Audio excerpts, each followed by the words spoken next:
Hello, folks. I am going to talk about two things that I believe are related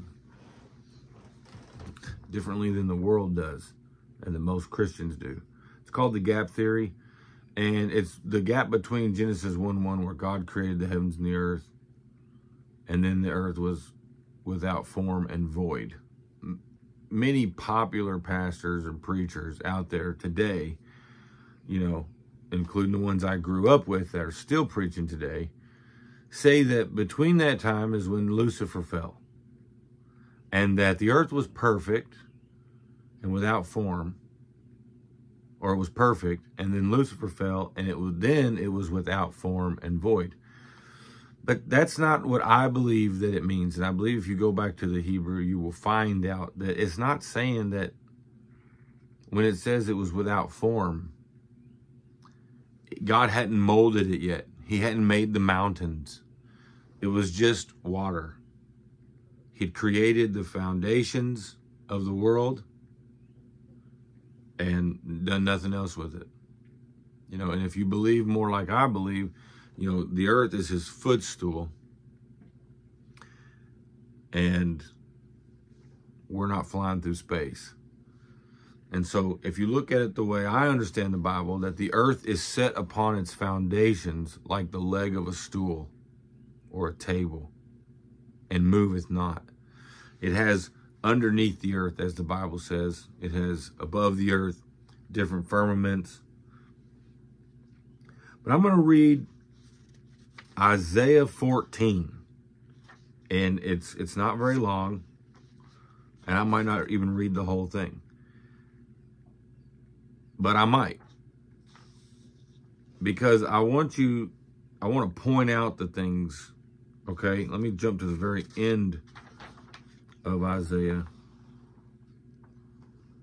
All right, it says in verse 28, it has 32 verses. It says, in the year that King Ahaz died was this burden. So this burden, this prophecy, was put upon Isaiah in the year that King Ahaz died. Okay? So this prophecy happened after the first day of creation, obviously. And let's see what it says. My argument here is that Satan has not been cast down to the pit. He's been cast out of heaven. Him and the angels, they forsook their first estate, which was heaven. And this hasn't happened yet. He was just cast down here, but he didn't destroy the earth. He didn't make it void. That's where he was at. See, it says before the foundations of the world, Christ died for us. That's the teaching. Can't remember if it's worded exactly like that, but that's the understanding. So God made the foundations of the earth, and he had water. So imagine this, the layers, right? And water. And then he divides the waters from the waters. He makes land come up out of the water, okay? So it's just perfect. And the way I see it, it's a smooth sea. He made it perfect without form. You see, a perfect sheet of paper isn't all wrinkly. There's lots of things that are perfect that just mean they have no form to them. If you have a perfectly polished surface, it's perfect. It's without form. It's just flat, beautiful, void of any imperfections, void of any design, void of creation. You see, he was saying that there wasn't anything pre-existent in this earth that created itself. There was no pool of slime that became bacteria, that became a single cell, that became a this and grew into a fish and became a monkey and became a human. There was none of that. The Word of God is saying there was nothing here other than the intent that God had to make it and start somewhere with perfection. with nothing there to destroy it, nothing there that has been created to breathe the breath of life. No imperfections. Definitely no nuclear bombs blowing stuff up. Okay. So, verse 1, Isaiah chapter 14. Has Satan been cast down? Like this is saying. All right. For the Lord will have mercy on Jacob. Because if I'm not mistaken, this is one of the verses that people say, you know, he was cast down. Well, I'd say he's not. How can he be cast down if he's roaming to and fro, whom he can devour? How is he going to deceive the whole world if he's cast down into this pit? If this kind of stuff has already happened. When I think it was Jesus, I saw him cast down. Well, John saw all the things happen that haven't happened yet. That's how prophecy and visions work. You see things that are not as though they are, when they are yet to come. And of this too shall pass type of mentality. Okay, for the Lord will have mercy on Jacob. I'm just going to start right there. A lot of people say that the church in Israel is different. And we are in certain prophecies. But when it comes to Jacob's trouble, Jesus was very clear in what he taught his disciples and what they taught us. And that is that you are a Jew. Not if you are a Jew by lineage, but circumcision of the heart. That's what makes you a Jew. That's what makes you part of Jacob. Because there's going to come a time when Jacob, all who are a part of him, who believe in the Messiah, are going to go through tribulation together. There are going to be those that are specifically in Israel, in Judea, that gives very clear commands what to do when you see the desolation of abomination. But Jacob's trouble is for all those who believe in the one true God. There's no separation. It's inclusion. It's not replacement. It's all of Israel who is circumcised of the heart, and all of Israel who is a Gentile circumcised and now become adopted in. You know, as Jesus said, he can raise up stones to be children unto Abraham. And he rose us up through his blood, through his death, through our death in baptism. We rise with him, living.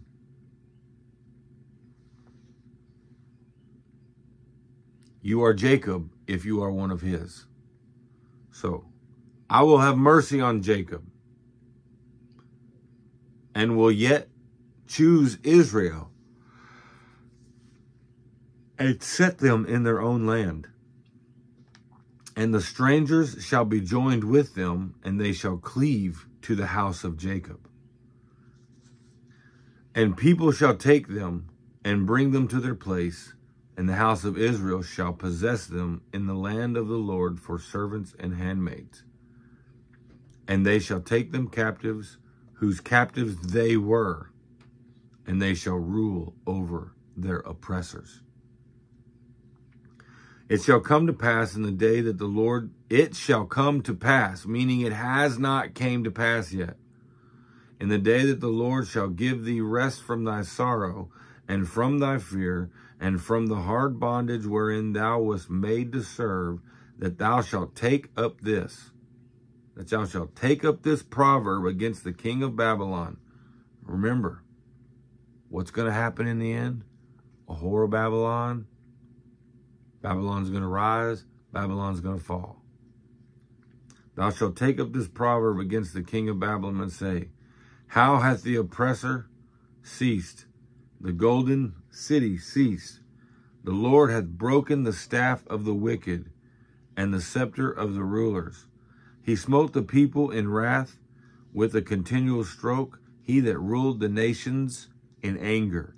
Ruled the nations in anger and persecuted, and none hindereth. What does that sound like? That sounds like in the end, when the Antichrist is going to,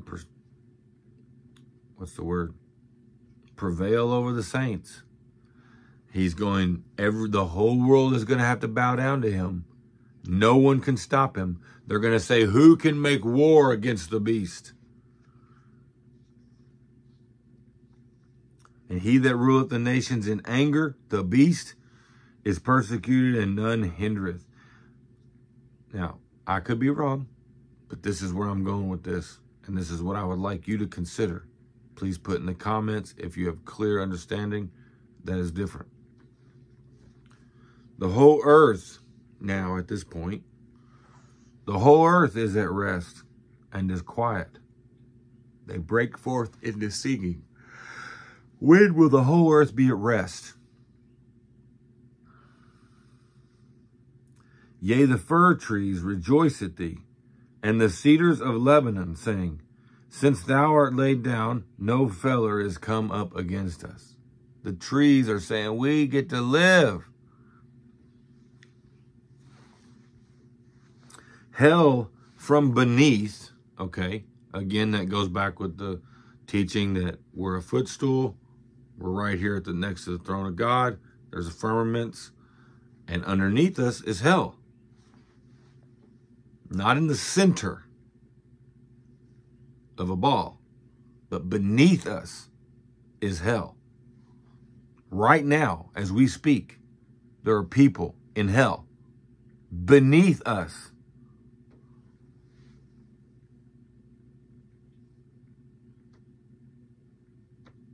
Hell from beneath is moved for thee to meet thee at thy coming. See, this person, king of Babylon, is coming to hell. Who's this king of Babylon? Oh, well, you're saying, well, this must be a king from the past. It's going to name him where there's no question of who and when this thing that shall come to pass is talking about. Hell from beneath is moved for thee to meet thee at thy coming. It stirreth up the dead for thee, even all the chief ones of the earth. It has raised up from their thrones all the kings of the nations. Hell hath raised up from their thrones all the kings of the nations. All they shall speak and say unto thee, art thou also become weak as we? Who's he talking about? Somebody where all the kings of the nations would be surprised to see this. And they shall say unto thee, art thou become weak as we? Art thou become like unto us? Thy pomp is brought down to the grave, and the noise of thy vials. The worm is spread under thee, and the worms cover thee. How art thou fallen from heaven, O Lucifer, son of the morning? This king of Babylon is Lucifer, the one who will prevail over the saints. Who can make war against the beast? How could all of this happen if he's already been cast down? Now, some people are going to say, that's not what he's saying, Matthew. This preacher is saying that it was perfect because God doesn't make anything imperfect. And Satan came down and made it void and empty without form. Doesn't sound like that. Sounds like he's going to be cast down here. How art thou cut down to the ground, which did weaken the nations? This is one person. They named him Lucifer. So he weakened the nations. How does he weaken the nations if he's already been cast down? See, he is a lion who roams back and forth, to and fro, seeking whom he may devour. He is the thief that comes to steal, kill, and destroy. And he is in operation and will be until this comes to pass.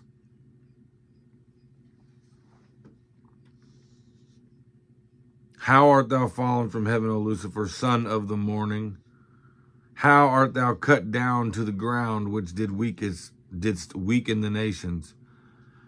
For thou hast said in thine heart. At this point, he's prophesying of the future and of hell and all the dead, saying this. For thou hast said in thine heart, I will ascend into heaven, and I will exalt my throne above the stars of God. He will do that. Satan, this is why I have a problem with the timing of Satan being cast down in this theory or in this doctrine that helps create the gap theory. We use this verse, I will sit upon the mount of congregation in the sides of the north. I will exalt my throne above the stars of God, as something that happened pre-creation. He said this pre-creation is what I've always been taught. Satan in heaven already did this, tried to war against God and lost and was thrown down. But that's not what Scripture teaches. The angels left their first estate and sinned by breeding with women. Lucifer wants to be God. Lucifer wants to sit upon the mount of the congregation and exalt his throne above the stars of God. He wants to do that. He still wants to do that. He's trying to do that now. He's building an army of followers now. They're all going to lose. They're going to be cast down. But at some point, this army, the beast, will prevail against the saints. But I was taught this happened a long time ago. For thou hast said in thine heart, I will ascend into heaven and will exalt my throne above the stars of God. I will sit upon the mount of the congregation in the sides of the north. I will ascend above the heights of the cloud. I will be like the Most High. That is what we've been taught happened a long time ago. It hasn't happened yet. I don't think it's happened yet. This says it shall come to pass back in Isaiah's time. Yet thou shalt be brought down to hell, to the sides of the pit. There is a time when we know that the devil is going to be thrown into the pit. When is this? Right before the 1,000 years, he's cast into the pit. Not the lake of fire, the pit. For 1,000 years, chained, sealed on top. Can't get out. For 1,000 years, no deception on the earth. So following that timeline, Satan is still trying to, what does it say? Exalt his throne above the stars of God. He's trying to get way up above the stars to be king of heaven. I will ascend above the heights of the clouds. I will be like the Most High. Notice it talks to him as if he is a man on earth. He's a specific man.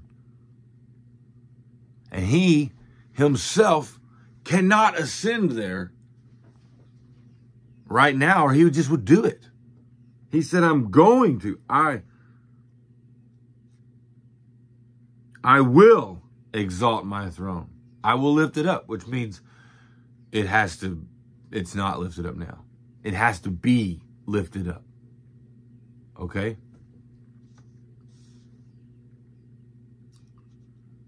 15, yet thou shalt be brought down to hell, to the sides of the pit. They that see thee, talking about when this happens, when he's cast down, shall narrowly look upon thee and consider thee, saying, uses terminology here of man. Is this the man that made the earth to tremble? That did shake kingdoms? Who are they talking about? King of Babylon? Lucifer. Is this the man that made the earth to tremble, that did shake kingdoms, that made the world as a wilderness and destroyed the cities thereof, that opened not his house of his prisoners? He who leads to captivity will be led into captivity. He didn't let nobody free. Whoever he held captive, he held them there till the end. All the kings of the nations, even all of them, lie in glory, every one in his own house. But thou. You see, this is at a time when all the kingdoms are going to be lifted up in glory and everyone is going to be brought back to their own place. Strangers. But thou art cast out of thy grave like an abominable branch, and as the raiment of those that are slain, thrust through with a sword, that go down to the stones of the pit, as a carcass trodden under feet. Refuse. Nobody wants you. You're blood-stained. You're torn like a raiment of someone who's been slain, thrust through with the sword. You're like a carcass trodden under feet. That's how you're going to be. They're going to cast you down, and you're just going to be as worthless as a carcass that's been trampled on. You know, you could take a carcass and you could tan the hide, make beautiful things out of it. But if you run over it with a car, or it gets run over with a bunch of cattle, or trampled on by feet of people, it's worthless, useless, it's refuse, it's garbage, it's to be destroyed. Thou shalt not be joined with them in burial, because thou hast destroyed thy land and slain thy people. The seed of evildoers shall never be renowned. Prepare slaughter for his children for the iniquity of their fathers, that they do not rise nor possess the land, nor fill the face of the world with cities. For I will rise up against them, saith the Lord of hosts, and cut off from Babylon the name and remnant and son and nephew, saith the Lord. I will also make it a possession for the bittern and pools of water. I will sweep it with the bosom of destruction, saith the Lord of hosts. I will do these things. You see, this is a prophecy for the future. And this is not talking about Babylon, old Babylon and the Babylonians. This is it tells you who the king was, Ahaz. This is talking about Lucifer, meaning his end into the pit, where he will be cast down before all men.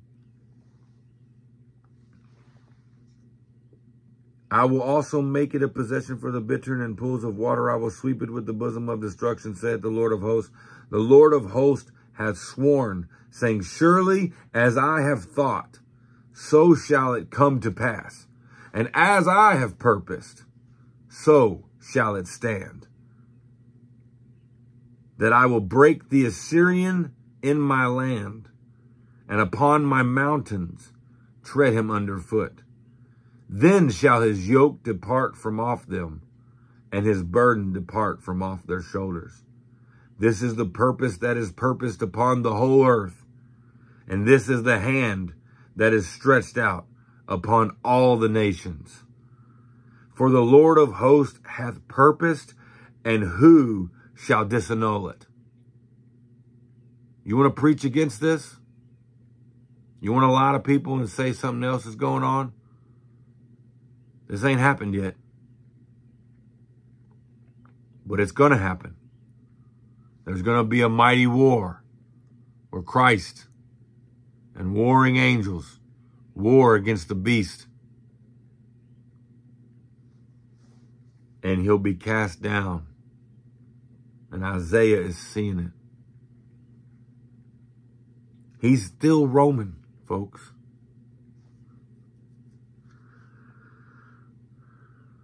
For the Lord of hosts, verse 27, hath purposed, and who shall disannul it? And his hand is stretched out, and who shall turn it back?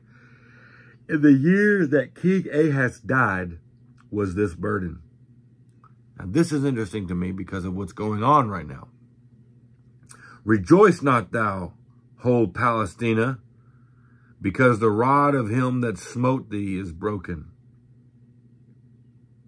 For out of the serpent's root shall come forth a cockatrice, and his fruit shall be a fiery flying serpent. Sounds like a dragon to me. A fiery flying serpent. And the firstborn of the poor shall feed, and the needy shall lie down in safety. And I will kill the root with famine, and he shall slay thy remnant.